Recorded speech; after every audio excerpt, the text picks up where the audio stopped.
And what is up, guys? Andrew from the Den here, and today we will be going over my top 5 places I want to see in the Elder Scrolls 6.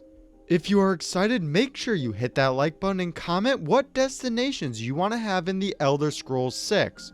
But with that being said, we have a lot to go over, so get comfy, grab that bottle of Hunting Brew Mead, and let's get right into the video. Before we get started though, I just want to say that with all of these locations, I'm assuming that the Elder Scrolls 6 will be set in either High Rock or Hammerfell, or possibly even both.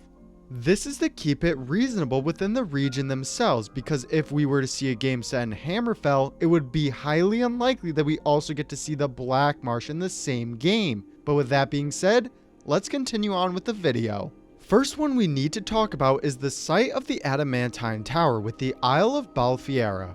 Located in the Iliac Bay, we have the site of the Adrenine Tower, the oldest known structure in Tamriel itself.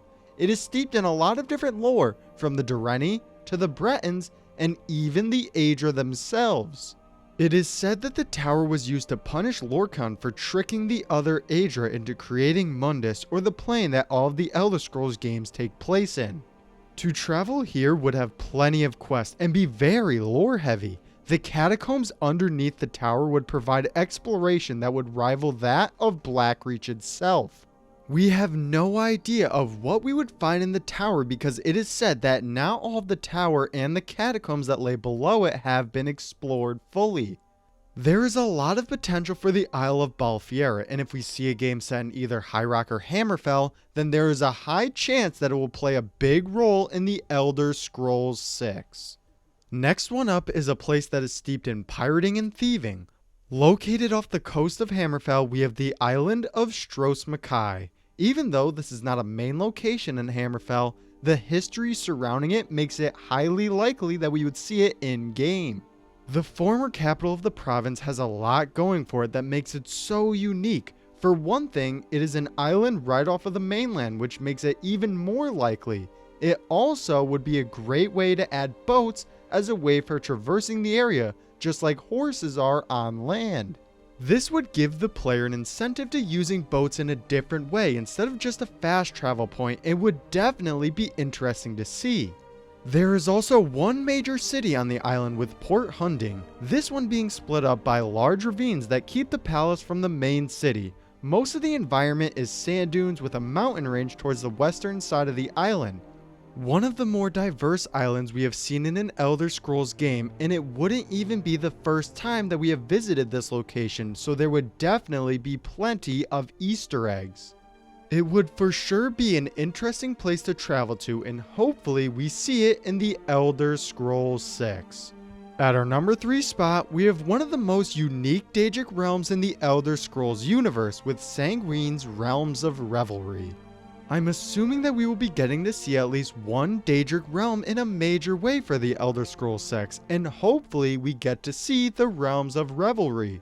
If you have no idea what these are, they are basically an endless party spot where most of the time the guests never get to leave. These are not just some ordinary parties though, they are considered to be some of the best parties in Mundus and Oblivion alike. With all manner of things going on like dancing, arena fights, bardic concerts, drinking, and the list goes on. The myriad realms of revelry themselves are made up of over 100,000 different pocket realms, all governed by Sanguine. But in reality, he really just lets the people run wild and do whatever they want to do. This alone gives way to great diversity we could see, because it could be anything. Not only that, the pocket realms are designed to meet the needs of whoever is visiting, and this really throws in with how Sanguine is as a prince. The Dragonborn visited one of these realms in the quest A Night to Remember, and was fitted with a feast for the player to invoke them to stay. This is what awaits the player if there was a major storyline involving the realm. If we were to see this as a major location, it would no doubt involve a major party within it, and something makes it go off the rails. I wouldn't even want anything that lore heavy to be the main focus to take away from the potential it could be. I would want it to stay a hilarious adventure that doesn't take itself too seriously and can be whatever it wants it to be. There's definitely a lot of potential here, and this is one that I for sure want to see in the Elder Scrolls 6. Coming in at our number 2 spot, we have the mysterious island of Artaeum.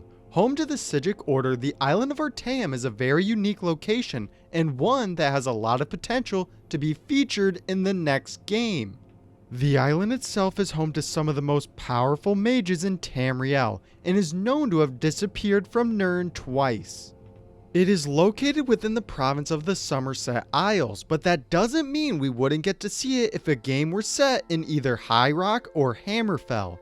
During the College of Winterhold questline in Skyrim, we were able to see a member of the Psijic Order multiple times, so it could be alluding to them playing a bigger role in the Elder Scrolls 6.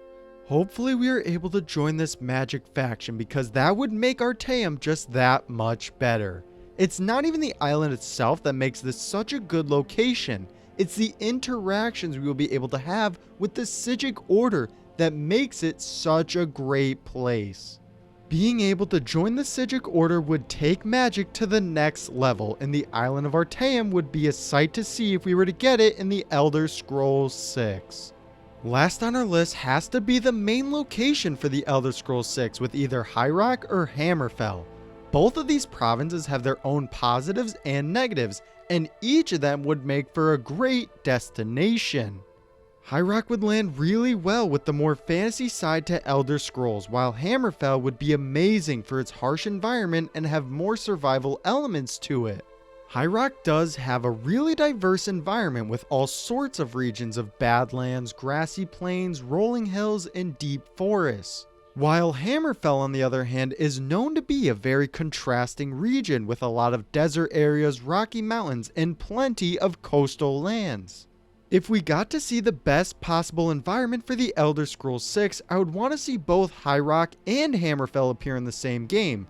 This is likely not going to happen though, but both of these provinces can stand really well on their own.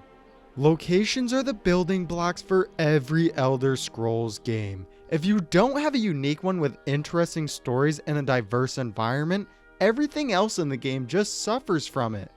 Each of these 5 different locations brings something different to the table, and I imagine we will be seeing more than one of these appear for the Elder Scrolls 6.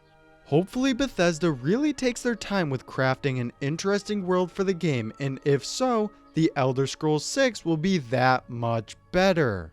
But that is all for me now though, guys. If you enjoyed the video, make sure to leave a like and subscribe. Comment any videos you want to see in the future, and I'll see you all next time.